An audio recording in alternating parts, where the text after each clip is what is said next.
kun siitä on ollut aina puhetta siitä, että kun saksalaiset tuli Taivalkoskelle niistä vuosilukuista ja muuta, niin saksalaiset tuli kyllä tuonne Jakkilanvaaralle tuli vuonna 1942. 42. Joo.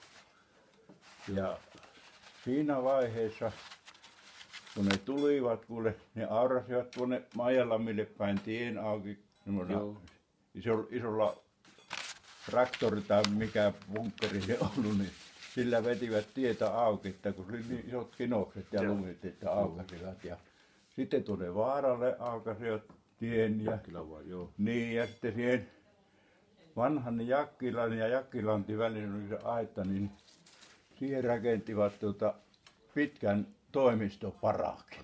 Joo, Jakkilanvaaralla. Jakkilanvaaralla. Tämä rakennus, mikä oli sen talon pääte siitä. Niin. Sitten rupesivat vankia kuule sinä sitten haalaamaan siihen kartanoon. Eli tuossa pirtissä, niin siinä on kuule sinä ollut sotavankia niin melko paljon. Joo. Ja sitten siinä kamarissa, siinä tämän rakennuksen kamarissa, niin siinä oli sitten niiden vankien kuulustelupaikka. Ja osa niistä, jotka sai kuolemantuomion, niin ne oli teloituspaikka oli tuossa Härkösellulla siinä painanteessa. Me käytiin Jussilan Väinön kanssa katsomassa sitä monta kertaa, sitä tilannetta. Ne saattoi olla, että ne oli päiväni siinä paalussa ja sitten aamulla, kun aurinko alkoi nousemaan, niin sitten vasta telottivat. Joo. Nikolai tosiaan, niin kun se oli Venäjän taiteilijamies, niin se oli tulukkina aina siellä kuulusteluhommassa. Joo. Ja siitähän sitä ei ole meitä tietoa, mutta sen vain tieti, kun sille tuli kuppu päässä tuli ihminen pois sieltä, että mikä sillä oli se tilanne, että oliko sitten tuonne isoon kumpuun vietävä vain sitten teloitukselle. Joo. Ja tämä paikka oli sinänsä, kun siinä oli nämä vangit tässä pirtissä ja sitten oli siinä, sitä aina sanottiin vaikka se, niin sanottiin sitten Korentokallen talliksi aina sanottiin silloin siinä, niin siinä oli kans vangit siinä. Ja me koetettiin niille pottuja ja muuta nakella silloin syksyllä, niin vartijat kuule skivvärin kanssa tulivat, että niitä että poet ruokia, ei muuta kuin lähtö tuli siitä aina. Oliko ne saksalaiset sotilaat, asuiko ne tällä puolella ollenkaan, vai oliko ne vain tuossa tällä kaupan puolella? Ei saksalaiset sotilaat asuivat kuule siinä, ne oli Jakkilanvaarassa, se oli herran parakki oli pitkä. Kato, kun oli herran parakki oli pitkä siinä ja sitä meihin Jorken ja Veijon kanssa monesti oltiin kuormioita purkamassa. Kato, kun sitähän sai hyviä eväitä aina saatiin siitä. Ja se on vissi, onko se isä ollut, Janne ollut siinä kanssa Ilveskolla, kun isähän ei ole ollut rintamalla, kun se oli palannut, niin onko se ollut siinä vartijana, vanginvartijana? On se saattanut olla. No semmoinen käsitys, se puhuu, että hän oli siinä Jakkilanvaaralla pirtissä, niin se, että hän oli vartija. Joo. Sitten sanoi, että kun oli loppunut ja ne oli sitten lähteneet pois, tai viety pois siitä tyhjentynyt, niin sanoi, että 2 vankia oli kätkeytynyt sinne jonnekin komeroon. Ja kun he aukasi sen komeron oven, niin kun ne hyppäsi, niin venäläisiä vankia. Joo. Ensimmäinen tehtävä, ne ei ollut vailla ruokaa, vaan tupakkaa. Niillä oli kauhia tupakan tuska, ne alkoi sieltä pirtin lattialta niitä tupakan natsuja keräilemään ja polttelemaan. Joo. Mutta sen minä panin vain mieleen että venäläiset oli hirveän kovia, kun ne sipulia syötiin. Joo, ne oli valtava määrä, mitä ne sipulia sai, niin ennen me otti jotkut perunat. Joo.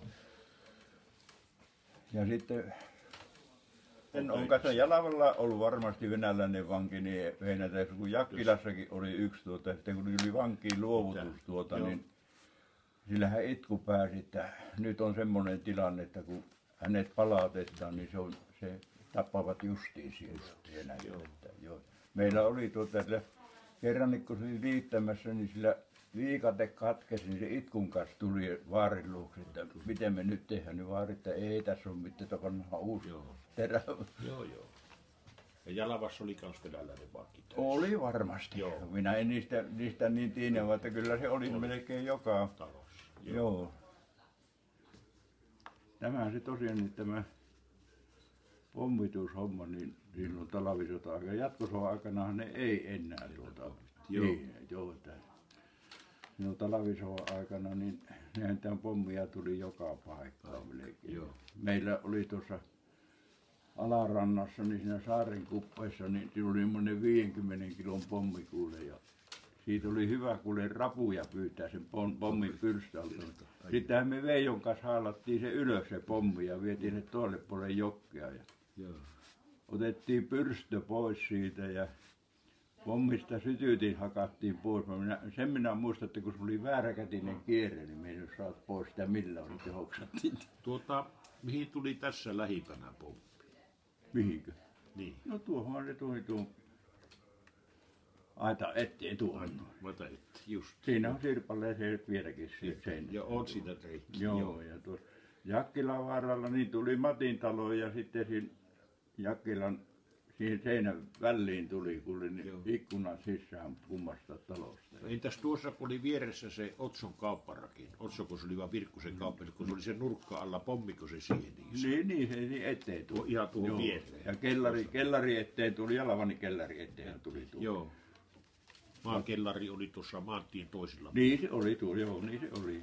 Sinne menivät pommisuojaan. Sitten tosiaan, niin kun ne nyt tekivät tuonne Puttaansaareen, kun ne tekivät sen sillan niin mulla on heti siinä havahtus, että minäpä lähden katsomaan vielä, että vieläkö se näkyy se 50 kilon pommin reikä, niin vielä se on kuule auki siinä. Nyt puhutaan venäläisten pommituksista.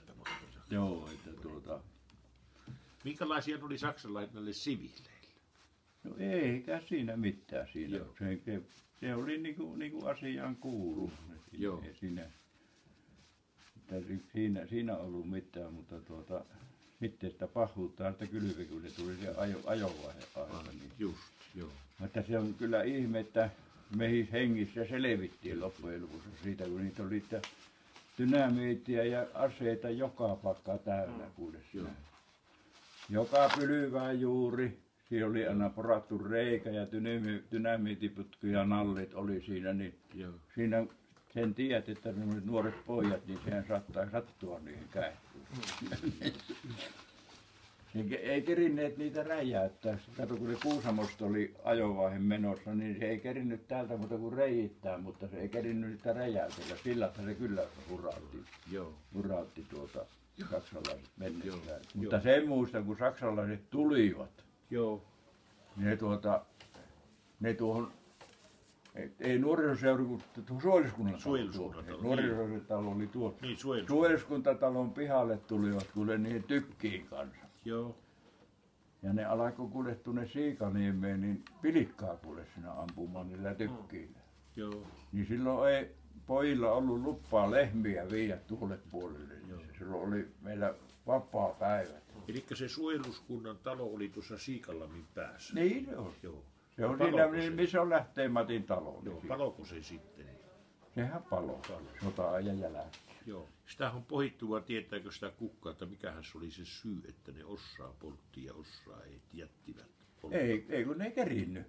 Ei ne kerinnyt kerta kaikkiaan. Se oli semmoinen tilanne, että ne ei kerinnyt tässä muuta kuin teitä lyö poikki ja siltoja.